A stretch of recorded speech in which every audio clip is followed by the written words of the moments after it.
Cockroach আন্দোলনে কাঁপছে দিল্লি। গত কয়েকদিন ধরে এই বিষয়টি খুবই আলোচিত, বিশেষ করে ভারতে এবং রাজধানী দিল্লিতে।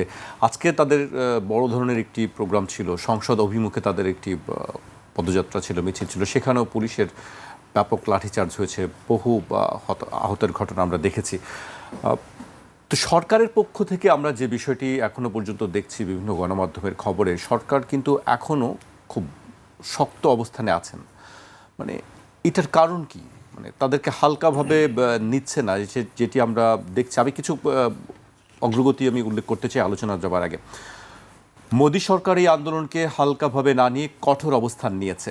সরকারের নির্দেশে ককরোচ জনতা পার্টির জনপ্রিয় সোশ্যাল মিডিয়া ও ইনস্টাগ্রাম অ্যাকাউন্টগুলো ব্লক প্ল্যাটফর্ম করার চেষ্টা করা হয়েছে। একে জাতীয় নিরাপত্তার জন্য হুমকি ও ভারতের সার্বভৌমত্বের বিরুদ্ধে চ্যালেঞ্জ হিসেবে দেখা হচ্ছে।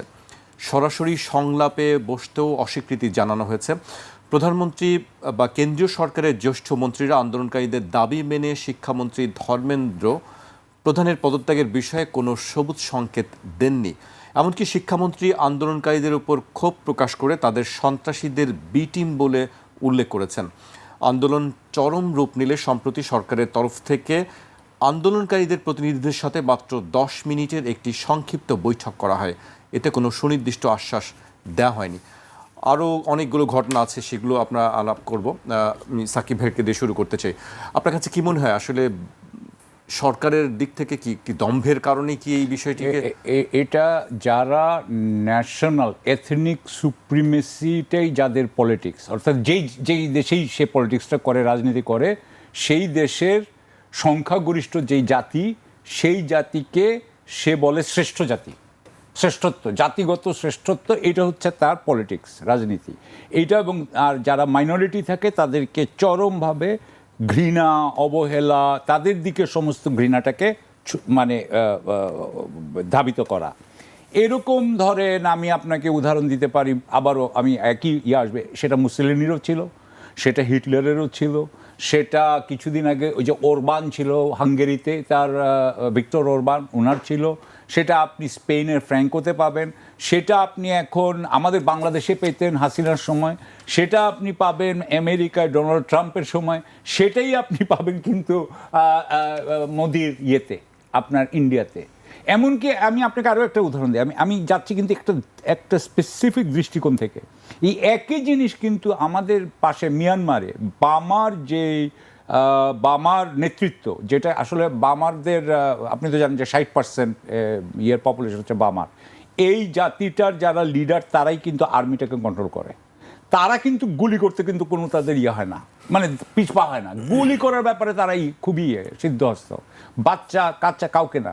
সো আমি যেটা বলতে চাচ্ছি যে যারা সুপ্রিমেসিতে বিশ্বাস করে, তার জাতির, নিজস্ব জাতির, সে এই সুপ্রিমেসির বিরুদ্ধে কেউ দাঁড়ালেই তার ব্যাপারে সে অত্যন্ত কঠোর হয় এবং আপোষহীন হয়।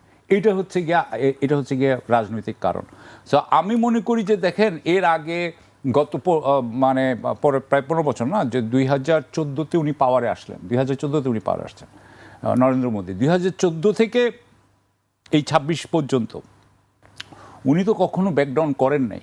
আপনি জানেন যে এই এতগুলো বছরে উনি কিন্তু প্রেস কনফারেন্স দেন না, উনি কারো কিন্তু উনার যে, এবং উনি কিন্তু একমাত্র ন্যাশনালিস্ট হিসাবে, জাতীয়তাবাদী হিসাবে ভারতে নিজেকে প্রতিষ্ঠিত করছেন। সুতরাং উনার বিরুদ্ধে তেমন কোনো রাজনৈতিক ইয়েও নাই, মানে আপনার অপোজিশনও নাই। কয়েকদিন আগে উনি বেঙ্গলও পেয়ে গেছেন, ইয়েও দাঁড়াতে পারছেন না। সুতরাং উনি হয়তো মনে করছেন যে উনাকে কেউ ফেলতে পারবে না। এবং এইখানে উনি হয়তো মনে করছেন যে উনার তো দেখানোর দরকারই নেই, এবং না দেখালে উনার যারা আপনার পাওয়ার ব্লক, অর্থাৎ উনাকে যারা ভোট দেয়, যারা নিজেরাও হিন্দু শ্রেষ্ঠত্বে বিশ্বাস করে, সে বলবে যে হ্যাঁ, হিন্দু শ্রেষ্ঠত্বের বাহক আমাদের বীরত্ব দেখাচ্ছেন, এটাই তারা হয়তো পছন্দ করবে, সেই জন্যই হয়তো করছে। এখন আমি খালি বলতে চাই এখানে যে এটার মধ্যে আরও একটা জিনিস আছে, যে এটা বলেছিল কে? তেলাপোকা। এটা কথাটা শুরু হয়েছিল কে থেকে? আমাদের দর্শক শ্রোতাদের জন্য এটাও একটু জানা দরকার। এটা কিন্তু বলেছিলেন চিফ জাস্টিস মিস্টার সূর্যকান্ত। তো সূর্যকান্ত যে উনি বলেছিলেন, তার মানে কি, যে যারা অ্যাক্টিভিজম করে তারা হচ্ছে সব তেলাপোকা, সরকারে যারা থাকবে তারাই হচ্ছে গিয়ে আসল, যারা জনগণের পক্ষে এরা করে তারা তেলাপোকা। সুতরাং আদানিদের যেমন একটা আপনার অলিগার্কদের যেমন একটা শিবির তৈরি হয়েছে, বিজেপির যেমন একটা রাজনৈতিক শিবির তৈরি হয়েছে, আপনার সরকারের এবং আপনি এটা ওনাদের জাতীয়তাবাদী আপনি নানান ধরনের থিঙ্ক ট্যাঙ্কেও দেখতে পাবেন যে ওনাদের একটা সুবিধাপ্রাপ্ত একটা গ্রুপ তৈরি হয়েছে। তারাই কিন্তু এই সুবিধার বিরুদ্ধে যারা কথা বলতেছে, এই দেশের বিরুদ্ধে যে ইন্ডিয়া কাজ করছে না, যারাই বলছে তাদেরকেই তারা তেলাপোকা বলতে চাচ্ছে। আর এখন আমার মনে হয় যে গিভেন আমি যেটুকু বলবো যে এই 2014 থেকে তো উনি অনেক কথা বলেছিলেন, একটা কথা তো ঠিক মতো খাটে নাই। ওনাদের এতদিন পর্যন্ত যারা আজকে এই ককরোচটা করছে, যেমন ধরেন আমি অভিষেক দীপকে নিয়েই বলি যে who is the leader of cockroach জাতীয় পার্টি, সিজেপি। উনিও তো আমেরিকায় থাকেন বোধহয়, আমেরিকা বা কানাডায় কোথাও থাকেন। হ্যাঁ, আমি যেটা বলতে চাচ্ছি, দেখেন ওনাদের নিজস্ব দেশে এই শিক্ষার মান কমে যাচ্ছে, যেটা নিয়ে এটা শুরু হয়েছে। ওনাদের এখানে এমপ্লয়মেন্ট তৈরি হচ্ছে না, কর্মসংস্থান তৈরি হচ্ছে না। আমেরিকাতে ওনাদের কর্মসংস্থান নিয়েও এখন টান পড়েছে। আমেরিকাতেও ওনাদের আর পছন্দ হচ্ছে না, অস্ট্রেলিয়াতেও আর ওরা যেতে চাচ্ছে না। সো এর মধ্যে আপনার মোদির কিন্তু ইমেজটা ফল করে গেছে। ওদের যত এফডিআই ছিল, এফডিআই হ্যাঁ ডাইরেক্ট ফরেন ইনভেস্টমেন্ট, সেটা উইথড্র করে নিয়ে চলে যাচ্ছে, ওখান থেকে বের করে নিয়ে চলে যাচ্ছে। সো আমি মনে করি যে এখন ওদের এতটাই অবস্থা খারাপ এই সময় ধাক্কাটা আসাটাই স্বাভাবিক। তবে যখন অবস্থা খারাপ, গিভেন দেয়ার সিচুয়েশন, আপনার তো মনে আছে যে হিটলার কিন্তু নিজেকে আত্মহত্যা করছে, বাট হি ডিড নট তা আমি বলবো যে যারা খুব রাইট উইং হয় তারা কিন্তু আপনাকে শেষ পর্যন্ত তারা ফাইট করে যাবে, এবং যেহেতু এটা একটা দক্ষিণপন্থী, এরকমই হওয়ার কথা। জি, আমি আপনার কাছে আবারও আসবো, আমি এই পর্যায়ে শরীফ ভাইয়ের কাছে আসতে চাই। শরীফ ভাই, আপনার কাছে কি মনে হচ্ছে যে এই আন্দোলন, তাদের যে দাবিগুলো, সেই দাবিগুলো তো নিশ্চয়ই যৌক্তিক। এক হচ্ছে প্রশ্ন, সরকারি পরীক্ষার যেসব প্রশ্নপত্র সেগুলো ফাঁস হচ্ছে, শিক্ষা ব্যবস্থার সংস্কারের কথা বলা হচ্ছে, সেগুলো খুব বেশি আমরা দেখছি না। মানে বেকারত্বের একটি বড় একটি প্রশ্ন আছে। মানে এই জায়গাগুলোতে কি আপনার কি কাছে মনে হয় যে আসলে সরকার এই বিষয়গুলোকে এড়িয়ে গিয়ে খুব ভালো অবস্থানে, আমাদের যদি অভিজ্ঞতা আমরা দেখি, সেক্ষেত্রে আপনি কিভাবে দেখবেন আসলে? ধন্যবাদ আপনাকে, ধন্যবাদ সাথের আলোচক এবং দর্শক শ্রোতাদেরকে। কখনো কখনো বাজারে কতগুলো ট্রেন্ড বোঝা যায় যে আপনি এই পণ্যটি যদি বাজারে নিয়ে আসেন তাহলে ভালো বিক্রি হবে। আমি যদি আপনার এই প্রশ্নের উত্তরে বলি যে এই আন্দোলনের ভেতর থেকে ভারতের বিজেপি সরকার ক্ষমতাচ্যুত হবে, এমনকি ভারতের নিরাপত্তা, তার অখণ্ডতা, এটাও বিঘ্নিত হতে পারে, কেউ কেউ খুব খুশি হবে, কিন্তু রিয়েলিটিটা আসলে তা না। এটি আমাকে খুশি করবে, কিন্তু বাস্তবতা ভিন্ন। যথার্থ বলেছেন যে ভারতের তরুণদের মধ্যে এক ধরনের অনিশ্চয়তা তৈরি হচ্ছে এবং এর পেছনের একটা বড় কারণ হচ্ছে শিক্ষার মান। তারা প্রতিযোগিতাপূর্ণ জায়গাগুলোতে তারা পিছিয়ে যাচ্ছে, এটা যেমন সত্য। আবার খেয়াল করবেন, সারা পৃথিবীর যে কর্পোরেট হাউসগুলো আছে তার যারা প্রধান প্রায় সবাই কিন্তু ভারতীয় বংশোদ্ভূত, আবার তারা বাইরে পড়াশোনা করেছে। কিন্তু সাম্প্রতিক সময়ে তাদের বেকারত্বটা বাড়ছে, এবং এই বেকারত্ব দূর করার জন্য তারা যখন রাষ্ট্রের কাছে, তাদের সরকারের কাছে দাবিটা তোলে, তারা এমন কতগুলো বিকল্প প্রস্তাব দেয় যেগুলো তরুণদেরকে আরও বিক্ষুব্ধ করে। কলকাতায় মমতা ব্যানার্জির কাছে এসে যখন কাজের দাবি করেছে, তখন তিনি বলেছেন যে উদ্যোক্তা হও, রাস্তার পাশে চার দোকান নিয়ে বসে যাও। এটি নিয়ে প্রচুর ট্রল হয়েছিল। এই তরুণদের মধ্যে যে অস্থিরতা কাজ করছে, তাদের একটা বড় কারণ হলো যে পরীক্ষার শিক্ষার মানটা নিচের দিকে নেমে যাচ্ছে, এবং তরুণরা সেটিকে উপলব্ধি করছে। তবে ভারতের আন্দোলন এটি কিন্তু প্রথম না। আপনি প্রায় দেখবেন ভারতের সবথেকে শক্তিশালী হলো কৃষক আন্দোলন। প্রায় দেখবেন যে এখন চলছে, এই মুহূর্তে চলছে। বিভিন্ন জায়গা থেকে পদযাত্রা করে দিল্লি, এবং 2 বছর আগে যে ধরনের পরিস্থিতি, এবং দীর্ঘদিন তারা অবরোধ করে তাদের দাবি মানতে বাধ্য করেছিল। সেখানকার নর্মদা রক্ষার আন্দোলন আপনার নিশ্চয়ই মনে থাকার কথা, মেধা পাটেকারের নেতৃত্বে একটা বড় আন্দোলন। সেখানে দুর্নীতির বিরুদ্ধে একটা বড় আন্দোলন হয়েছিল আন্না হাজারের নেতৃত্বে।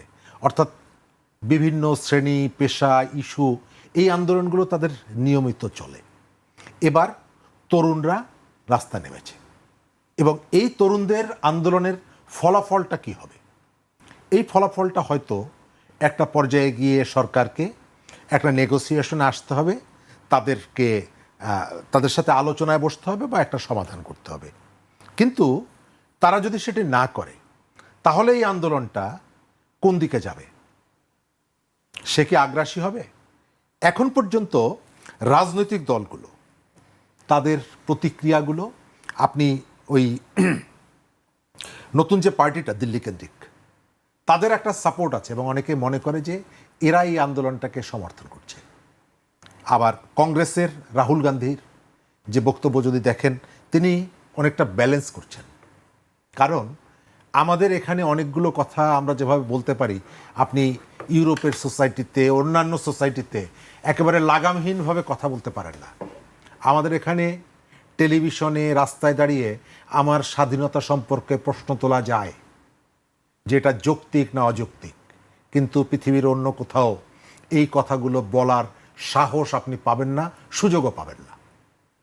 ভারতে তারা এই আন্দোলনটাকে তারা খুব কেয়ারফুলি দেখছে। আপনি বাইরের থেকে যতই মনে করি আমরা যে এটিকে তারা একেবারে স্বাভাবিক সাধারণভাবে দেখছেন, নো, তারা প্রথমেই কৌশল নিয়েছে, শক্ত হও, চড়াও হও তাদের উপরে। গতকালকে চড়াও হয়েছে, কারণ তাদের মধ্যে একটা ভীতি আছে। সেই ভীতিটা কি? সে তার চোখের সামনে 3টি দেশের তার প্রতিবেশী, সেখানে তরুণদের আন্দোলনের পরিণতি কি হয় সেটি দেখেছে। শ্রীলঙ্কায় রেজিম চেঞ্জ হয়েছে, নেপালে চেঞ্জ হয়েছে, আমাদের এখানে চেঞ্জ হয়েছে। সুতরাং টেনশনটা তার আছে। আবার তার আরেকটা প্রতিবেশী আছে পাকিস্তান, যে এই জায়গাগুলোতে হয়তো কিছু ফুয়েল সাপ্লাইটা যদি দেয় তাহলে এই আগুনটা ছড়িয়ে যেতে পারে। সুতরাং তার টেনশনটা আছে, সে ভেতরে ভেতরে তার উৎকণ্ঠা আছে। তা না হলে এই ধরনের একেবারে একটা নিরীহ আন্দোলন। আমাদের এখানে কয়েকদিন আগে একজন মন্ত্রী তরুণদেরকে ফার্মের মুরগি বললেন, আর সেখানে বিচারপতি তাদেরকে তেলাপোকা বলেছেন। কিন্তু আপনি এখানে শিক্ষার্থীদের যে দাবি দেওয়া ছিল সেগুলি মেনে নিয়ে একেবারে খুব দ্রুত সময়ের মধ্যে পার্লামেন্টে দাঁড়িয়ে মন্ত্রী বললেন যে আমি এটি বলে থাকলে সরি। কিন্তু তারা বলছে না কেন? তারা বলছে না এই কারণে, তারা একটা ভয় তাদের মধ্যে আছে। সেটা হলো যে এই জেনারেশনকে যদি আমি এই মুহূর্তে, তারা বুঝে ফেলে যে আমি ভয় পেয়েছি, আমি যদি তাদের কথাটা মেনে নেই তাহলে এই ধরনের প্রবণতাগুলো বাড়বে। আপনি খেয়াল করবেন যে সারা ভারতব্যাপী বিজেপির যে হিন্দুত্ববাদ, এটা প্রবলভাবে ছড়িয়ে পড়ছে সব জায়গায়। মাত্র 25 বছর সময় দিয়ে একটা পশ্চিমবঙ্গ সে দখলে নিয়ে গেছে, দীর্ঘ সময় তো লাগেনি। কিন্তু আপনি যদি তাদের ছাত্রদের যে শিক্ষা প্রতিষ্ঠানগুলো আছে তার নির্বাচন যদি দেখেন, বিজেপির ছাত্র সংগঠন কোথাও জায়গা পায় না। এখনো এই যে জওহরলাল জেএনইউ যেটা বিশ্ববিদ্যালয়, দিল্লি বিশ্ববিদ্যালয়, সেখানকার যে বড় প্রতিষ্ঠানগুলো আছে, প্রতিষ্ঠানগুলোতে বিজেপির যে ছাত্র সংগঠন তারা সেখানে ছাত্রদের মধ্যে সেভাবে প্রভাব বিস্তার করতে পারছে না। নির্বাচন হলে, ফেয়ার নির্বাচন হলে তারা হেরে যাচ্ছে। জেএনইউ থেকে ম্যাক্সিমাম নির্বাচনই দেখবেন লেফট ওরিয়েন্টেড যারা, তারা পাশ করছে। তার অর্থ হলো তরুণদের মধ্যে এই যে উগ্রপন্থী ধর্মীয় কালচার বা ধর্মীয় রাজনীতি, তার বিপক্ষে তাদের একটা পজিশন আছে। সুতরাং সেই তরুণরা যেখান থেকে শুরু করেছে, এটাকে আমি শিক্ষা সংস্কার আন্দোলন বলবো।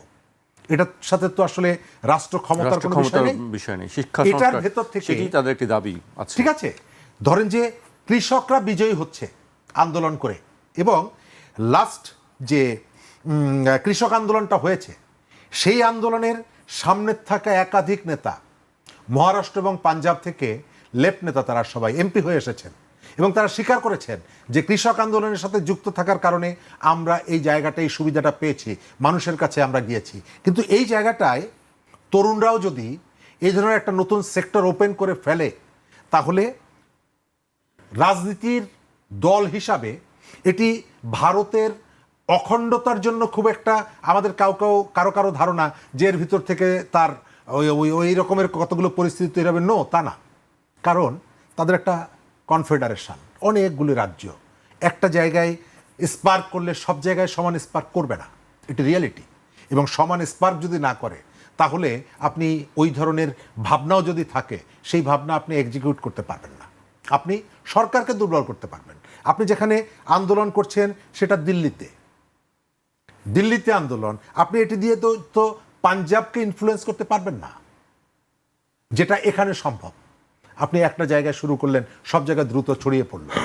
দ্বিতীয়ত, তরুণদের এই যে আন্দোলনের যে স্রোত, এটা সারা ভারতে যে ছড়িয়ে পড়েছে তা কিন্তু না। এবং সেখানে কৃষক আন্দোলনটাও যখন হয়, প্রত্যেকটা জায়গায় একরকমের হয় না, কিন্তু তারপরেও তাদের ভয়ের জায়গাটা হলো তার যে আশপাশের যে 3টা দেশে যে উথাল পাথাল হয়ে গেল ছাত্রদের উপরে ভর করে, সেই ধরনের কোনো পরিস্থিতির দিকে যাতে না যায়, সেই কারণে শুরুতেই প্রথমত তারা ভাব দেখাচ্ছে এমনই যে আমরা এটিকে কেয়ার করছি না। দ্বিতীয়ত, শক্ত আচরণ করছে। আপনি যদি কেয়ার না করেন তাহলে এত কঠোর হওয়া, আমি কোনো আলোচনায় বসবো না, আমি তোমাদেরকে কোনো দাম দিচ্ছি না, আমি তোমাকে পিটিয়ে থামিয়ে দিচ্ছি, এবং তাদের নিজস্ব লাঠিয়াল বাহিনী, এটা আমাদের থেকে ভারতের রাজনীতিতে আরও প্রকট। রাজনৈতিক প্রভাব নিয়ে লাঠিয়াল বাহিনী গড়ে তোলা এবং লাঠিয়াল বাহিনীকে পরিচালনা করা, এটা বিজেপি করে, অন্যান্য দলগুলো করে, এবং এটা শুরু করে দিয়েছে। একদিকে পুলিশ, আর একদিকে নিজস্ব রাজনৈতিক গুন্ডা যারা, তাদেরকে নামিয়ে দিয়েছে। মিছিলের উপস্থিতি যাই হোক না কেন, তরুণদের মধ্যে এই আন্দোলন বিস্তৃত হচ্ছে, এবং গতকালকে কলকাতায় অনেক বড় মিছিল হয়েছে এই ইস্যুতে। সুতরাং এটাকে তারা যতই শাসকদের পক্ষ থেকে, মোদী সরকারের পক্ষ থেকে এটা গুরুত্বহীন মনে করলেও, ভেতরে ভেতরে তারা এর উত্তাপটা অনুভব করছে। জি, আমি আপনার কাছে আবার আসবো। আমি সাকিব ভাইয়ের কাছে আসতে চাই। সাকিব ভাই, সোনাম ওয়াংচুক তিনি অনশন করছিলেন 3 সপ্তাহ ধরে, আমরা জানি, কিন্তু তাকে পুলিশ জোর করে ধরে নিয়ে গিয়ে হসপিটালে ভর্তি করে দিয়েছে, এবং তারপর মূলত আরও বেশি বিক্ষুব্ধ হয়ে উঠেছে যারা আন্দোলন করছেন। আজকে সবশেষ একটি খবর আমি দেখেছি যে প্রশ্নপত্র ফাঁসের ঘটনায় জড়িতদের বিরুদ্ধে সর্বোচ্চ কঠোর শাস্তি নিশ্চিত করার কথা জানিয়েছেন ভারতের প্রধানমন্ত্রী নরেন্দ্র মোদী। এই প্রথম তিনি এটি নিয়ে মুখ খুলেছেন। তিনি বলেছেন, প্রশ্নপত্র ফাঁস প্রতিরোধ করা শুধু সরকারের নয়, বরং পুরো জাতির দায়িত্ব। এনডিএ সংসদীয় দলের মঙ্গল মিলন বৈঠকের পর কেন্দ্রীয় সংসদীয় বিষয়ক মন্ত্রী কিরেন রিজিজু প্রধানমন্ত্রীর বক্তব্য তুলে ধরে এই তথ্য জানিয়েছেন। আপনার কাছে কি মনে হয়? আমি দেখলাম যে সবশেষ প্রধানমন্ত্রী নরেন্দ্র মোদীও এই বিষয়ে কথা বলেছেন। আসলে কি সরকারের পক্ষ থেকে নমনীয় আচরণ করা হবে, কি মনে হয়? প্রথমত আমি যেটা মনে করি যে স্বৈরাচারী সরকার যেগুলো থাকে, যেমন শেখ হাসিনা আমাদের এখানে যতদিন ছিলেন, তার একটা কথা ছিল যে রাস্তা কিন্তু আপনি দখল করতে পারবেন না। এবং যখন কত 15 বা 16 জুলাই যখন বাংলা ব্লকেড করা হয় ঢাকায়, বা বাংলা ব্লকের যখন বাংলাদেশ ওয়াইজ যখন করা হয়, তখন কিন্তু সেই গুলিটা শুরু হয়, কিন্তু প্রচণ্ডভাবে সেই গুলি শুরু হয়। অর্থাৎ রাস্তা আপনি দখল করতে পারবেন না। আপনি একটা এলাকা দখল করে আছেন, জান্তার মান্তার। ভাই যেমন বললেন আন্না হাজারের কথা, আপনি বলেছেন আন্না হাজারের কথা, আন্না হাজারেও কিন্তু এরকম একটা জায়গাতেই বোধহয় এটা বোধহয় যন্তর মন্তর ছিল না, দিল্লিতেই আরেকটা কোন একটা জায়গায় একটা মাঠে ওনারা বসেছিলেন অনেক দিন ধরে। এটা হয়। এর আগে ওই ভাই যে বলছিলেন আপনার এই যে বারবারই আমরা দেখি যে কৃষকরা যেমন রাস্তার পাশে বসে থাকে, তো সেটা অ্যালাউ করা হয়। কিন্তু যখনই আপনি রাস্তা দিয়ে যাচ্ছেন, রাস্তাটা, এবং এটা তো আপনি সংসদে যাচ্ছিলেন, সুতরাং ইট ওয়াজ এ চ্যালেঞ্জ। হ্যাঁ, এটা কিন্তু এক ধরনের আপনার দিচ্ছে যে আপনি ক্ষমতা রাখতে পারবেন কিনা। তো এমনিতে ধরেন আমার কথা হচ্ছে বিবিসির বিরুদ্ধে বলি, বা যে কোনো যারাই তার বিরুদ্ধে গিয়েছে নরেন্দ্র মোদীর বিরুদ্ধে, নরেন্দ্র মোদী তো কারোর সাথেই কোনো কম্প্রোমাইজে যান নাই, কারোকেই কিন্তু উনি কোনো স্পেস দেন নাই, এবং সবাইকেই রীতিমতোভাবে কাট ডাউন করা হয়েছে। এমনকি রাহুলের ব্যাপারেও এটা প্রযোজ্য। আরেকটা জিনিস আমি আপনাকে বলবো যে এখানে একটা আমেরিকা কানেকশন থাকতে পারে আন্দোলনের সঙ্গে। হ্যাঁ, অবশ্যই।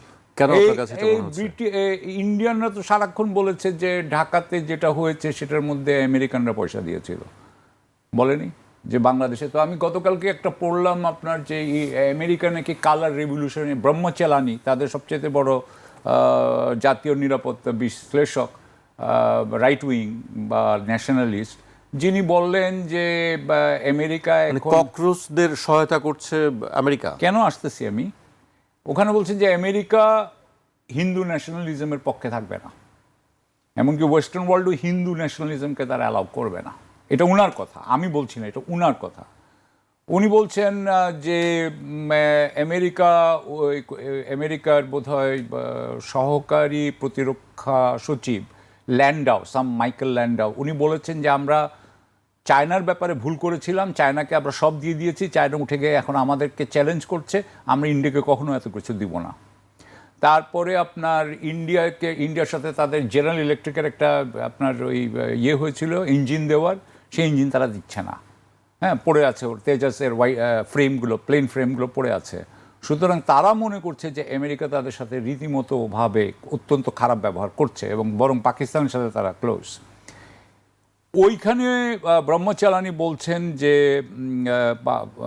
আমেরিকা তো এই কালার রেভলিউশন করায়, যে কালার রেভলিউশন ইউক্রেন থেকে যেটা শুরু হয়েছে, এবং ওরা বলছিল যে আমাদের এখানেও এটা হয়েছে। আমার কথা হচ্ছে যে অভিষেক দীপকে তো আমেরিকার থেকে আসছেন, সো এবং এর আগে সোনাম ওয়াংচুক তো লাদাখেও আপনার করেছেন। সোনাম ওয়াংচুক একজন অত্যন্ত ইন্টারন্যাশনালি রেপিউটেড ম্যান। সোনাম ওয়াংচুকের পক্ষে ইন্টারন্যাশনাল আপনার আন্তর্জাতিক শিবির বা আন্তর্জাতিক ডেভোস ক্রাউড বা যাই বলেন আপনি, তাদের যদি একটা আপনার পরোক্ষ অনুমোদন না থাকে বা পরোক্ষ এক ধরনের সমর্থন না থাকে, তাহলে তো এইভাবে না হলে তো মেরেই ফেলতো। কথাই বলছি যে মোদী সরকার হয়তো বলতো, মোদী সরকারের কোনো একটা পুলিশ যে ওনাকে মানে না কেন, একটা এসআইজি মেরেই ফেলতো। আমাদের এখানে ও গুজরাটে মানে নাই, মারছে, কিন্তু উনাকে মারতে পারবে না, এদেরকে কিছু করতে পারবে না। So what I am saying is yes, that could be, why not. America কি এমনি বসে বসে থাকবে নাকি? আপনার কাছে আরেকটি বিষয়, আমি যেটি ভারতের পররাষ্ট্র মন্ত্রণালয় থেকে আবারও বক্তব্য দিয়েছে, আমরা জানি যে শেখ হাসিনার প্রত্যাবর্তন বাংলাদেশের সরকারের পক্ষ থেকে হস্তান্তরে যে আর্জি জানানো হয়েছে, ভারতের পররাষ্ট্র মন্ত্রণালয়ের মুখপাত্র রণধীর জয়সওয়াল বলেছেন এই বিষয়ে ভারতের অবস্থানে কোনো পরিবর্তন হয়নি।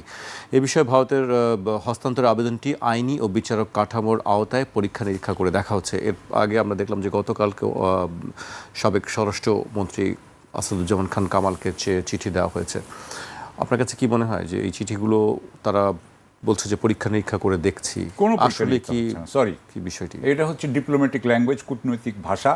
যখন বলে পরীক্ষা নিরীক্ষা, আসলে এটা ফেলে রেখেছি, এখন সিদ্ধান্ত নেওয়ার সময় হয়নি। এটা পরীক্ষা নিরীক্ষা করতে একজন বড় উকিলের কতক্ষণ লাগে? এটা বেশিক্ষণ লাগে না। সুতরাং এটা পরীক্ষা নিরীক্ষাটা, এটার ব্যাপারটা যেটা হচ্ছে সেটা হচ্ছে যে শেখ হাসিনা তার যেই আপনার সমর্থকরা বাংলাদেশে আছেন, তার যে সহযোগীরা ভারতে আছেন, ভারত সরকারের ভিতরে তার যারা সমর্থক আছেন, ভারত সরকারের না, খালি ভারতের এস্টাবলিশমেন্টে, কারণ ভারতের সব পার্টির এস্টাবলিশমেন্টে, কংগ্রেস সবাই তার পক্ষে, তাদের সবাইকে আপনার একটু মনোবল দেওয়ার জন্য উনি এই কথাটা বলছে বলে আমি মনে করি। ডিসেম্বরে উনি আসবেন, উনি যদি আসেনি তো ওনার তো আগের থেকে এতগুলো জানার দরকার নেই। উনি আগে থেকেই বলছেন ডিসেম্বর আসবো, অর্থাৎ যাতে এখন থেকে জুলাই থেকে আপনার ডিসেম্বর পর্যন্ত বাংলাদেশের মানুষ যাতে হয় আপনার, বিশেষ করে উনার সমর্থকরা। এবং নানান ধরনের কথা আমি দেখলাম, এক জায়গায় লেখা আছে যে উনি 12.5 লক্ষ কর্মী নিয়ে আসবেন। উনাকে তখন কতজন লোক উনাকে, মানে জেলে কয়টা লোকে রাখার জায়গা আছে, এই ধরনের কথা। এগুলো আসলে কিছুই না। এগুলো আসলে আমরা খুব ভালো করে জানেন, শেখ হাসিনা জানেন যে 12.5 লক্ষ লোক নিয়ে আসলেও ওরা 12.5 লক্ষের অন্যকে ছেড়ে দিয়ে উনাকেই ধরবে। 12.5 লক্ষ আসাতে করে কিছু আসে যায় না। বিষয়টা হচ্ছে শেখ হাসিনাটা জানে, শেখ হাসিনা কখনোই উইদাউট সমঝোতা ছাড়া উনি বাংলাদেশে ঢুকবেন না। এটা আমি মনে করি, কারণ আমি উনার চারিত্রিক যে আমার বিশ্লেষণ, আমার নিজস্ব যে বিশ্লেষণ, আমি সেটাতে মনে করি উনি আসবেন না। কিন্তু ওই যে বললাম যে এই রাজনৈতিক এই যে সমস্ত মানুষ আছে তারা কিন্তু অনেকটা হয়ে যাচ্ছে, আপনার হতাশ হয়ে যাচ্ছে। আমি যেমন ধরেন যে আপনিও দেখতে পাবেন ভারতের যারা দক্ষিণপন্থী যে সমস্ত সামাজিক মাধ্যম, যারা বলছিল যে হাসিনা চলে যাচ্ছে, আসতেছে, হাসিনা উইন ওভার, তারাও কিন্তু হতাশ হয়ে যাচ্ছে। এই হতাশা থেকে ওনাদেরকে বাঁচানোর জন্য 6 মাসের একটা সময়ের বলে আমি মনে করছি। এবং সেখানে পররাষ্ট্র মন্ত্রণালয় কী করবে? পররাষ্ট্র মন্ত্রণালয় বলবে যে আমাদের কোনো নাই। এখন এমনকি ওরা এইটাও বলছে না, দেখেন, ওরা যদি এটাও বলতো যে, যদিও আমার মনে হয় মৃত্যুদণ্ড আছে বোধহয় ভারতে তো মৃত্যুদণ্ড আছে, জি, সুতরাং যার দেশে মৃত্যুদণ্ড আছে সে সাধারণত অন্য দেশে মৃত্যুদণ্ডের কথা বলতে পারে না। যদি এটাও বলতো যে আচ্ছা শেখ হাসিনার মৃত্যুদণ্ডটা উঠায় দেন, আমরা আপনাকে পাঠাই দেবো বা ওনার একটা কাজ করে দেন, কিছুই বলছে না। দ্যাট মিনস যে এটা আসলে একটা টাইম কনজিউমিং ব্যাপার, এটা আসলে একটা ডিস্ট্র্যাক্ট করা হয়েছে, আওয়ামী লীগের লোকদেরকে মনোবল দেওয়ার জন্য এটা করা হয়েছে। বাট আমি সরি, এটা হবে না। জি, শরীফ ভাই, আপনার কাছে কি মনে হয় এই বিষয়টি? অনেক দিন ধরেই আলোচনা হচ্ছে, একাধিকবার চিঠিও দেওয়া হয়েছে, আসবে কি আসবে না, বা তাকে ফেরত দেওয়া হবে কি হবে না, বাংলাদেশও চেষ্টা করছে কূটনৈতিকভাবে। আর কি আসলে বাংলাদেশের পক্ষ থেকে করার আছে? প্রথমত ভারতের পক্ষ থেকে যেটা বলা হচ্ছে এটা এক ধরনের অভিনয়। আমরা পরীক্ষা নিরীক্ষা করে দেখছি। আপনার একটা আইন পরীক্ষা নিরীক্ষা করতে অনন্তকাল লাগার কথা না, এটা 1 ঘন্টার ব্যাপার। কিন্তু যখনই জিজ্ঞেস করে তখনই বলে আমরা পরীক্ষা নিরীক্ষা করে দেখছি। তার মানে হলো যে তাদের এর পেছনে একটা প্ল্যান আছে, সেই প্ল্যানটা তারা বাস্তবায়ন করছে। এক, দ্বিতীয়ত শেখ হাসিনা আসবেন কিনা, আওয়ামী লীগের যে রাজনীতি এখানে আছে, আওয়ামী লীগ কার্যক্রম নিষিদ্ধ রাজনৈতিক দল, তার কর্মী আছে, তার সংগঠন আছে, এবং আছে বলে নির্বাচনের আগে বিএনপি জামাতের নেতারা তাদের বাড়িতে যায়, তাদের কাছ থেকে ভোট নেয়, এবং এমপি হওয়ার পর তাদের কাজও করে দেয়, প্রকাশ্যে বলে। কয়েকদিন আগে ফরিদপুর 1 থেকে নির্বাচিত এমপি জামাতের, তিনি প্রকাশ্যে বলেছেন মিডিয়ার কাছে যে আমি তাদের ভোটে জিতেছি, এই কারণে এলাকার যত ডেভেলপমেন্ট ওয়ার্ক করছি, রাস্তাঘাট বানাচ্ছি, এদের বাড়ির সামনে থেকে বানিয়ে দিচ্ছি। তো সেই কর্মীদেরকে নিয়ে যদি দল করতে হয় তাহলে নেতাদেরকে আসতে হবে, তা না হলে এরা যদি বাইরে মারা যায় এবং তাদের সেখানে দাফন হয়, সারা জীবন কর্মীদেরকে শুনতে হবে তোমার নেতারা দেশের ভেতরে মরতে পারে না, মরেছে বাইরে বসে।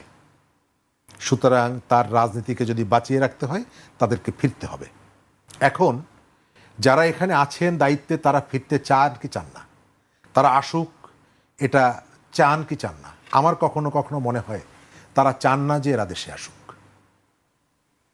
একজন ফাঁসির আসামি, তাকে দেশে পেলে পুলিশের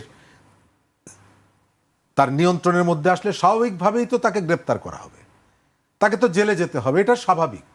আপনি বলছেন খবরদার আসলে কিন্তু তোমাকে ধরবো, তো এটা তো বলার প্রয়োজন নেই। তার মানে হলো আপনি মনে করিয়ে দিচ্ছেন যে তোমার আসার দরকার নেই, তুমি দূরে দূরে থাকো। একজন খুনি, একজন দণ্ডপ্রাপ্ত, তাকে তো আপনি 5 স্টার হোটেলে রাখবেন, সে নিজেও আশা করে না, আর সে দাবিও করে নাই যে আমি আসলে কিন্তু আমাকে 5 স্টার রাখতে হবে ভাই, বললাম কিন্তু এবার কিন্তু আমার ভালো খাওয়াইতে হবে, তা তো আর বলে নাই। আমি এসে আত্মসমর্পণ করব। আপনি আত্মসমর্পণ করতে না দেন, কোর্টে তো যেতে দিবেন।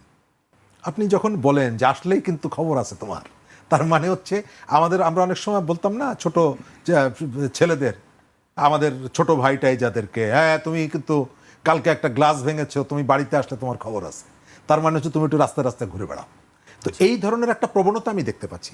আপনি যদি আমাকে জিজ্ঞেস করেন যে আমি কি চাই, যারা শেখ হাসিনার 15 বছরে ভিকটিম হয়েছে, গুম হয়েছে, খুন হয়েছে, লুটপাটের কারণে নিঃস্ব হয়েছে, শেয়ার মার্কেট সহ বিভিন্ন জায়গায়, তাদের কাছে জিজ্ঞেস করেন, তারা প্রত্যেকে চায় যে অপরাধী যারা তাদের বিচার হোক।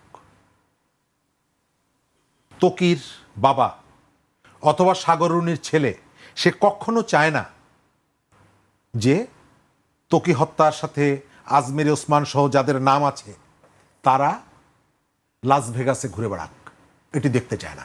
সে চায় আসুক, এসে আদালতের মুখোমুখি হোক।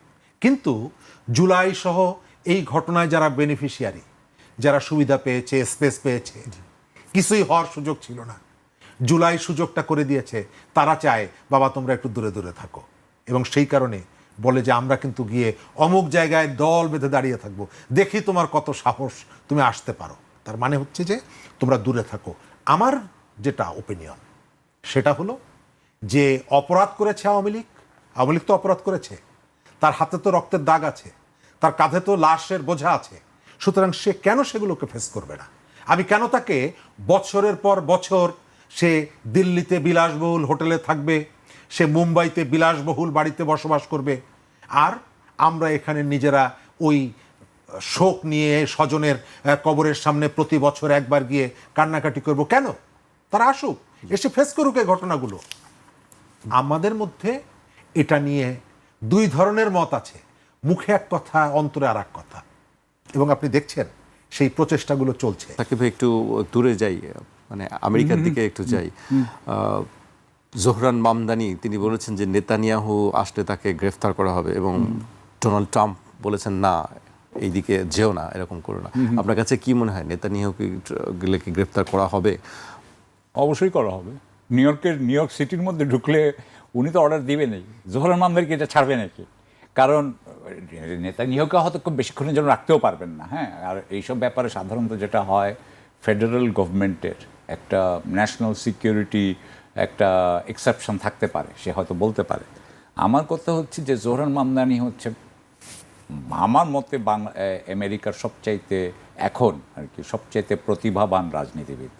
উনি এই রাজনীতিতে উনার যারা সাপোর্টার, উনার যারা সমর্থক, তারা সব নেতানিয়াহুর বিপক্ষে। সুতরাং নেতানিয়াহুকে একবার যদি ধরতে পারেন, তাহলে মানে আগামী 10 বছর 15 বছর উনাকে কেউ হারাইতে পারবে না নিউ ইয়র্কের মেয়র হিসাবে।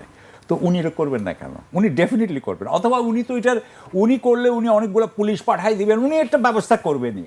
আর হ্যাঁ, ট্রাম্প বলেন বা অলিগার্ক যারা আছে, বড় বড় বিলিয়নিয়ার যারা আছে, হ্যাঁ, বিশাল বিলিয়নিয়ার, সেক্ষেত্রে ট্রাম্পের কথা কি তারা কি শুনবেন? কি মনে হয়, ট্রাম্পের কথা কি তারা কি শুনবেন? কারা? জোহরান মামদানি অবশ্যই শুনবে না। কেন শুনবে? কারণ জোরান বলবে পারলে তুমি করো গা, তুমি আমাকে ঠেকাও। ও তো এইটাকে চাইবে, কারণ ট্রাম্পকে সে যদি এক ধরনের কথার কথা একটা বিব্রতকর অবস্থায় ফেলতে পারে, এবং সে যদি সত্যি সত্যি নেতানিয়াহুকে ঢুকাইতে পারে, তাহলে তো সে বাম যে পক্ষ, মানে আমেরিকার ডেমোক্রেটিক যে পার্ট, তাদের সে হিরো হয়ে যাবে। সুতরাং সে অবশ্যই করবে এটা, কেন করবে না? সে করবে, কারণ এটা তার পলিটিক্যাল ইন্টারেস্ট।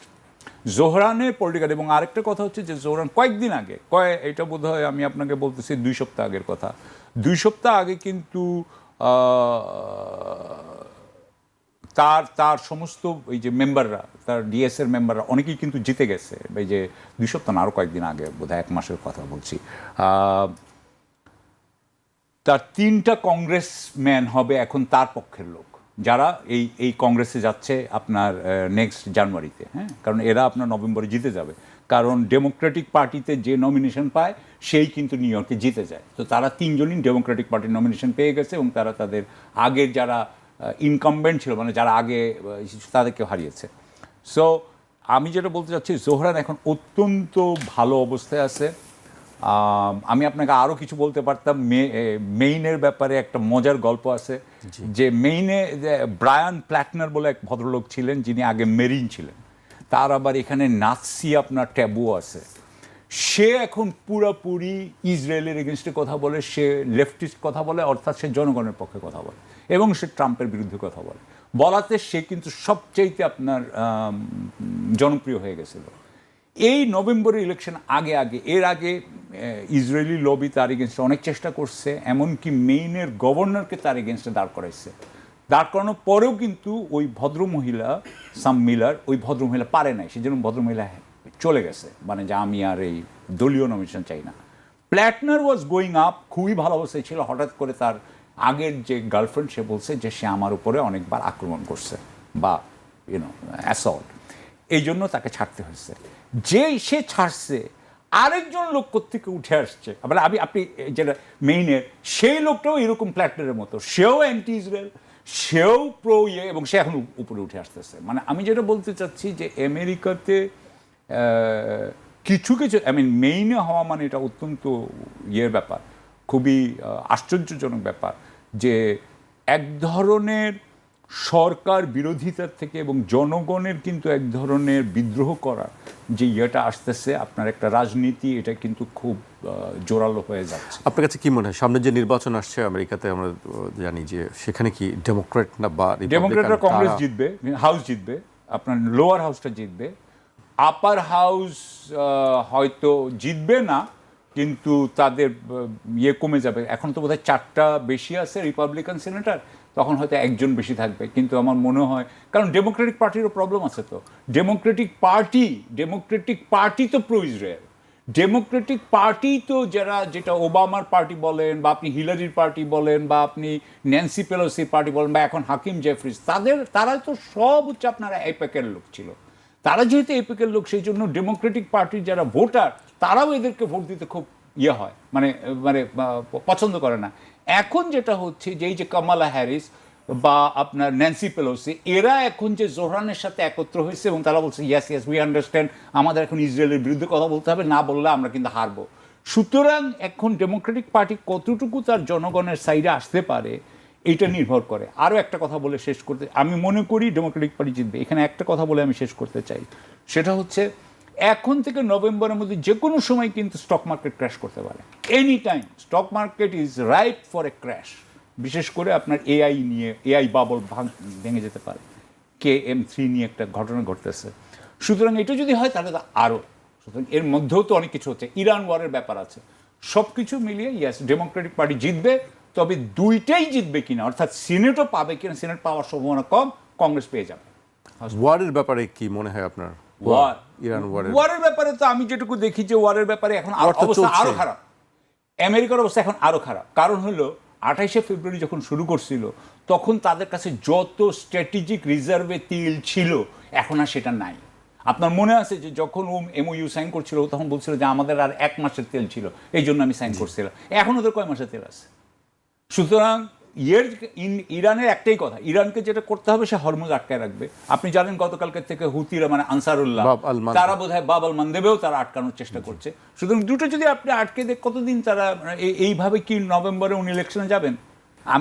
আমি মনে করি এটা যাওয়া সম্ভব না।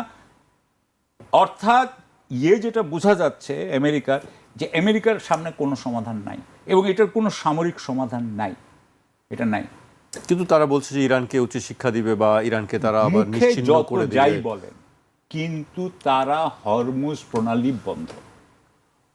এখন ধরেন আমেরিকার কি প্রথমে বলেছিল আনকন্ডিশনাল সারেন্ডার, তারপরে বলেছিল রেজিম চেঞ্জ, তারপরে বলেছিল নিউক্লিয়ার, মনে আছে আপনার? এখন কি বলে জানেন? এখন বলে হরমুজ। হরমুজে তো আপনি তো দেখতে পাবেন, আপনি ওয়েবসাইট আছে যেখানে দেখতে পাবেন যে হরমুজে কয়টা জাহাজ ঢুকছে, কয়টা জাহাজ বেরোচ্ছে। জাহাজ ঢুকতে পারছে না তো, হরমুজ ইজ ক্লোজড। আর এখন যদি বাবুল মানদেব ক্লোজ হয়ে যায়, আপনি যতগুলো জাহাজই ওখানে রাখেন, it doesn't matter to me. আপনি কতগুলো বম্বিং করলেন, it doesn't matter to me. What matters, যেটা ম্যাটার করে সেটা হচ্ছে হরমুজ খুলছেন কিনা। হরমুজ তো খুলতে পারেন নাই। জি, আমি শরীফ ভাইয়ের কাছে আসতেছি। শরীফ ভাই, একটু আমাদের দেশের কয়েকটি বিষয় নিয়ে আমি আপনার কাছে জানতে চাই। আজকে আমরা দেখেছি যে চিফ প্রসিকিউটর বলেছেন যে মোজাফফর আহমেদ, যাকে জিয়াউর রহমান হত্যাকাণ্ডে গ্রেফতার করা হয়েছে এবং তাকে ট্রাইব্যুনালে হাজির করার নির্দেশ দেওয়া হয়েছে বৃহস্পতিবার। আমরা গতকাল দেখলাম যে স্বরাষ্ট্রমন্ত্রী বলেছেন যে তাকে কোর্ট মার্শালে বিচার হতে পারে। আপনার কাছে কি মনে হয়, ট্রাইব্যুনাল আবার কোর্ট মার্শাল বিষয়টাকে একটু ব্যাখ্যা করবেন? হ্যাঁ, ধন্যবাদ। প্রথমত আমি এটি অবজার্ভ করছি কয়েকদিন ধরে, এই সম্পর্কে তথ্য যেগুলো আসছে তার মধ্যে কিছু বিভ্রান্তিকর তথ্য আছে, আবার তথ্যের ঘাটতিও আছে। আপনি তাকে মানবতা বিরোধী অপরাধে বিচার করবেন কিভাবে? যে হত্যাকাণ্ডটি ঘটেছিল 82 সালের 30শে মে, তার সাথে আপনি মানবতা বিরোধী অপরাধ 81 সালের 30শে মে, 82 সালে এরশাদ ক্ষমতা নিল ওই সুযোগকে কেন্দ্র করে। আপনি এর সাথে মানবাধিকার আইন এর সাথে মেলাবেন কিভাবে? জিয়াউর রহমানকে হত্যা করেছিল সেনা বাহিনীর একটি অংশ, তারপরে 2টো মামলা এবং একটা মামলার বিচার হয়েছিল, সেটা হলো যে সেনাবাহিনীর চেইন অফ কমান্ড ব্রেক করার জন্য কয়েকজন সেনা কর্মকর্তার ফাঁসি হয়েছিল, আর অন্যান্য আরও কয়েকজনকে লঘুদণ্ড, অন্যান্য কারাদণ্ড দেওয়া হয়েছে। সবাই ধরা পড়েনি, কেউ কেউ পালিয়েছিল, তার মধ্যে মোজাফফর একজন। আপনি সেটাকে এখন ট্রান্সফার করে চাইলেই তো এই আন্তর্জাতিক অপরাধ ট্রাইব্যুনালে আনতে পারবেন না, কারণ তারা অপরাধটা করেছে এবং তার বিচারটা হয়েছে সামরিক আদালতে, সামরিক আইনে। সুতরাং সেটিকে আপনি কিভাবে এই ধরনের একটা জায়গায় এটি কিভাবে চিফ প্রসিকিউটর বলেন, আমি এটা জানি না। এক, দ্বিতীয়ত প্রশ্ন হয়তো এখন কেউ ভয়ে তোলে না, কারণ আগে যেমন সব আওয়ামী লীগ হয়ে গিয়েছিল, শেখ হাসিনা ইয়েস ইয়েস, এখন সব বিএনপি হয়ে গেছে, কেউ প্রশ্ন তোলে না। যে আপনি যে এত কথাগুলো বলছেন যে জিয়াউর রহমান আমাদের দেশের একজন সাবেক প্রেসিডেন্ট, তার আরও অনেকগুলো ডেজিগনেশন ছিল, আমরা সবাই জানি, অনেকগুলো দায়িত্ব ছিল। তার হত্যার বিচারটা হলো না কেন? জিয়াউর রহমানের হত্যাকাণ্ডের পরে ক্ষমতায় তো বিএনপি বসলো, অন্য কোনো দল তো বসেনি। ৭৫ সালে 15ই আগস্টের পরে আওয়ামী লীগের প্রতিপক্ষ ক্ষমতায় বসেছে, কিন্তু জিয়াউর রহমানের হত্যাকাণ্ডের পরে এখানে তো তার রাজনৈতিক প্রতিপক্ষ ক্ষমতায় বসেনি, বিএনপি বসেছে। তাহলে কেন জিয়াউর রহমান হত্যার বিচার হলো না? যে দুটো মামলা হয়েছিল, বললাম যে একটা হলো ওই যে সামরিক ট্রাইব্যুনালে বিচার হয়েছে, আর একটা জিয়াউর রহমান হত্যাকাণ্ড নিয়ে মামলা হয়েছিল, এবং বিএনপি যখন শেষ টার্মের ক্ষমতায় 2001-এ আসার পর পুলিশ তার ফাইনাল রিপোর্ট দিয়েছিল। ফাইনাল রিপোর্ট মানে কি? যেটাকে আর টেনে নেওয়া যাবে না, এটাকে আর অগ্রসর করা যাচ্ছে না, এখানেই ক্লোজ করো, শেষ করে দাও। সেই মামলা ফাইনাল রিপোর্ট নিয়ে তো কেউ আপত্তি করেনি। আলতাফ হোসেন চৌধুরী তখন স্বরাষ্ট্রমন্ত্রী, বিএনপির পক্ষ থেকে কোনো আপত্তি আসেনি। এক। দ্বিতীয়ত হচ্ছে, হত্যাকাণ্ডের পরে যে ধরনের একটা রাজনৈতিক দলের প্রধান তিনি, তার সহকর্মীরা ছিল, তার একটা পাশের রুমে চট্টগ্রাম সার্কিট হাউসে তার দলের মহাসচিব ছিলেন, আরও অনেক সিনিয়র নেতারা ছিলেন। কিন্তু এই যে ঘাতকরা কেবল এসে একজন মানুষের বুকে অসংখ্য বুলেট চার্জ করলো, বাকি কোনো দরজায় টোকা দিল না, আঘাত করলো না, কারো ঘুম ভাঙলো না। রাজনৈতিক দল হিসাবে যে কোনো দল, পৃথিবীর যে কোনো রাজনৈতিক দল এর অনুসন্ধান করার চেষ্টা করত, এখানে কোনো অনুসন্ধান হয়নি। জিয়াউর রহমানের যে দল, তারা এর অনুসন্ধানটা করতে যায়নি, বরং যারা সেখানে উপস্থিত ছিলেন এবং এই ঘটনাগুলো যারা প্রত্যক্ষ করেছেন তাদের কাছে জানতে চেয়েছে কিনা আমরা জানি না, কিন্তু তারা বাংলাদেশের সর্বোচ্চ প্রেসিডেন্ট পর্যন্ত হয়েছে। বদরুদ্দোজা চৌধুরী সাহেব প্রেসিডেন্ট হয়েছিল না? আমি রিয়েল উদার রাজনৈতিক দল বলতে বিএনপিকে আসলে উদার রাজনৈতিক দল বলি। এই ঘটনা অন্য কোনো রাজনৈতিক দলের ক্ষেত্রে যদি ঘটতো, তিনি শুধুমাত্র দেশের প্রেসিডেন্ট না, তিনি দলটির প্রধান ছিলেন, আপনি অনুসন্ধান করবেন না যে এই ঘটনার সাথে আমার কার কার সংযোগটা আছে? আজকে আমরা বলছি যে খুনিরা ভারতে আশ্রয় নিয়েছিল, তো এই অনুসন্ধানগুলো তো হয়নি। আজকে আপনি আসাদুজ্জামান কামালকে ফেরত পাওয়ার জন্য আপনি চিঠি দিচ্ছেন, যোগাযোগ করছেন, তো এই যে খুনি যাকে ধরলেন কয়েকদিন আগে, তো সে কোথায় আছে এই খোঁজটা তো নেন নাই। ক্ষমতায় ছিলেন অনেক দিন, একাধিকবার ক্ষমতায় এসেছেন, কিন্তু এই খোঁজটা তো নেন নাই। আমার এই কথার সারাংশ যেটা, যে আমাদের এখানে শেখ মুজিবের ছবি নিয়ে রাজনীতি হয়, জিয়াউর রহমানের ছবি নিয়েও রাজনীতি হয়। এদেরকে পুঁজি করে আমরা হত্যা খুনের রাজনীতির অবসান চাই, সেটা যারই হোক না কেন। বাংলাদেশের একজন সাবেক প্রেসিডেন্ট, তারকে একদল বিপদগামী, সেটা যেই হোক না কেন, হত্যা করবে, তার কোনো বিচার হবে না, এটা কোনোভাবে কাঙ্ক্ষিত না। এবং এই তথ্যগুলোকে এখন একটা দীর্ঘ বিরতির কারণে একরকমের নানা রকমের রং টং লাগিয়ে একটা শ্রেণী এটিকে বাজারে নিয়ে এসে এক ধরনের বিভ্রান্তিও তৈরি করছে। তাদের উচিত সত্যটা জানা। জি, অবশ্যই। শেষ পর্যায়ে চলে এসেছি। আমি আরেকটি বিষয় আমি আপনার কাছে জানতে চাইবো, যে আপনি নিশ্চয়ই দেখেছেন সেই ভিডিওগুলি। আজকে একটি ভাইরাল ভিডিও আমরা দেখেছি, কালকে থেকেই জামায়াতের একজন নেতার সম্পর্কেও সেই ভিডিও উঠেছে, এবং তিনি দুপুর 12টা 1 মিনিটে একটি ফেসবুকে স্ট্যাটাস দিয়ে এটির ব্যাখ্যাও তিনি দিয়েছেন। আপনার কাছে কি মনে হয় আসলে ঘটনাটি? আমার কাছে এগুলো মনে হয় খুব কুরুচিপূর্ণ।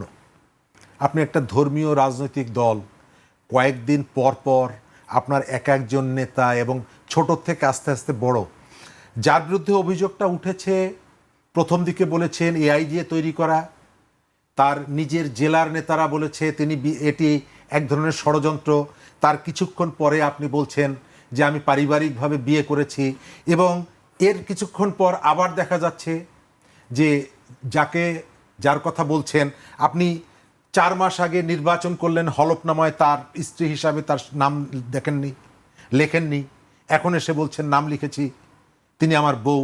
তার একটু পরে দেখা যাচ্ছে মাত্র 15 বছর বয়সের একজন কিশোরী, আপনি এমপি মানুষ, তাকে এই রকমের একজন মুরব্বী মানুষ কিভাবে তাকে এই বাল্যবিবাহের ঘটনা ঘটান? অর্থাৎ একটা ভুল যদি আপনি করেন, অপরাধ যদি করেন, এটিকে ঢাকার জন্য আপনাকে অসংখ্য মিথ্যা কথা বলতে হয়। এই যে পুরনো যে তথ্য বক্তব্যটা, কথাটা, এটি প্রমাণিত হচ্ছে। আমরা এই ধরনের রাজনীতি, এই ধরনের আচরণ, ধর্মের আবরণে এই যে মানে কি বলে বদমাইশিগুলো, এগুলো বন্ধ করার জন্য তাদেরকে অনুরোধ করব। এবং যিনি জাতীয় সংসদের একজন সদস্য, তার যে কাজ, এটি জাতীয় সংসদের একজন এমপির সঙ্গে যায় না। আমি চাই জামাত যদি স্বচ্ছ রাজনীতি করতে চায়, এর ভেতর থেকে তার যে ইমেজটা নষ্ট হয়েছে এবং তার বিরুদ্ধে যে নানা রকমের যে অভিযোগগুলো আছে, সেগুলো তো আস্তে আস্তে আসছে। বিভিন্ন জায়গায় চাঁদাবাজির থেকে শুরু করে নানা ধরনের অপরাধের সাথে যুক্ত। তাদের যে সততার মুখোশ, মানে সৎ চরিত্রের মুখোশ, এগুলো খুলে যাচ্ছে। সর্বশেষ নজরুল ইসলাম, তাকে নিয়ে এটি তারা এক সময়ে নানাভাবে গর্ব করত যে আমাদের একজন মুক্তিযোদ্ধা আছে। তো মুক্তিযোদ্ধা জায়গা পরিবর্তন করলে কখনো কখনো তার যে স্খলন ঘটেছে, তাকে বহিষ্কার করা উচিত, পার্লামেন্ট থেকে তাকে বের করে দেওয়া উচিত। জি, শেষ করব।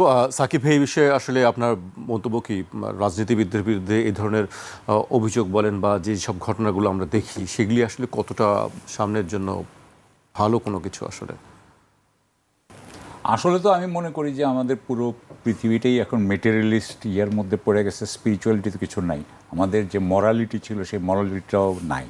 আপনি এখন এই যে ইরান আর যুদ্ধ নিয়ে আমরা একটু আগে কথা বলছিলাম, ওটাকে তো বলা হয় আমেরিকা চালায় হচ্ছে এপস্টিন ক্লাস। এপস্টিন কে কী করেছে আপনি কিছুটা জানেন। সুতরাং আপনি যদি বলছেন যে ধর্মীয় ব্যক্তিদেরকে এরকম মহিলাদের সাথে দেখা গেছে, তো যারা ধর্মীয় ব্যক্তি না তারা কি তার মানে করতে পারে? তারাও তো করতে পারে না, কেউই করতে পারে না, তাই না? অবশ্যই এটা কেউই করতে পারা উচিত না। তবে আমার মনে হয় যে আমি আমার দেশের বলতে পারি, আপনার আইন প্রণেতা বা সর্বোচ্চ জায়গায় যারা থাকেন, তাদের তো একটি আদর্শ নির্ধারণ করার যায় বিষয় আছে। আপনার কি মনে আছে যে গত বেনাজির আহমেদ আর আমাদের দেশের চলচ্চিত্র অভিনেত্রীদের মধ্যে কি হইতো? সেটি আমরা নাম না বলতে পারি যে কাদের সঙ্গে আছে। হ্যাঁ, আছে তো, ছিলেন তো, উনি এখন আর নাই দেশে, কিন্তু উনি তো এখন মানে আমি যেটা বলতে চাচ্ছি যে এটা এখন মানে পুরো বাংলাদেশে ছড়িয়ে গেছে, পৃথিবীতে সব জায়গায় ছড়িয়ে গেছে। সেখানে মেয়েদেরকে অবজেক্টিফিকেশন করা হচ্ছে, সেক্সুয়ালাইজেশন তো আছেই, অবজেক্টিফিকেশন করা হচ্ছে, এমনকি পুরুষদেরও অবজেক্টিফিকেশন করা হচ্ছে। সো আমরা অ্যাকচুয়ালি স্পিরিচুয়ালি, মরালি আমরা একদম লোয়েস্ট অবস্থায় পড়ে আছি এখন। এই অবস্থায় আমি আশা করব যে যারা আমাদের লিডার্স, তারা কিন্তু কোনো অভিনয় করবেন না। তারা আসলে অভিনয় না করে তারা তাদের যারা এগুলো করছে তাদের বিরুদ্ধে ওনার স্টেপ নেক, ওনার পদক্ষেপ নেক। কেউ যদি কোনো একটা আন্ডার এজ মেয়ের সাথে বসে থাকে, তাহলে আন্ডার এজ মেয়েটার কি কোনো ব্যাপারে পুলিশ ইনভেস্টিগেট করবে না? মানে এটা খালি আমি কোনো দলের ব্যাপারে বলছি না, এভরিবডি ইউ শুড। সো আমার কাছে মনে হয় এটা খুবই খারাপ অবস্থা। এবং আমি যেহেতু একজন স্পিরিচুয়াল পয়েন্ট অফ ভিউ থেকে বলতেছি যে এটা আমাদের জন্য ভালো হবে না। আর আরও অনেক কিছু আছে যেগুলো আমরা বলি না, পরে আবার বলা যাবে।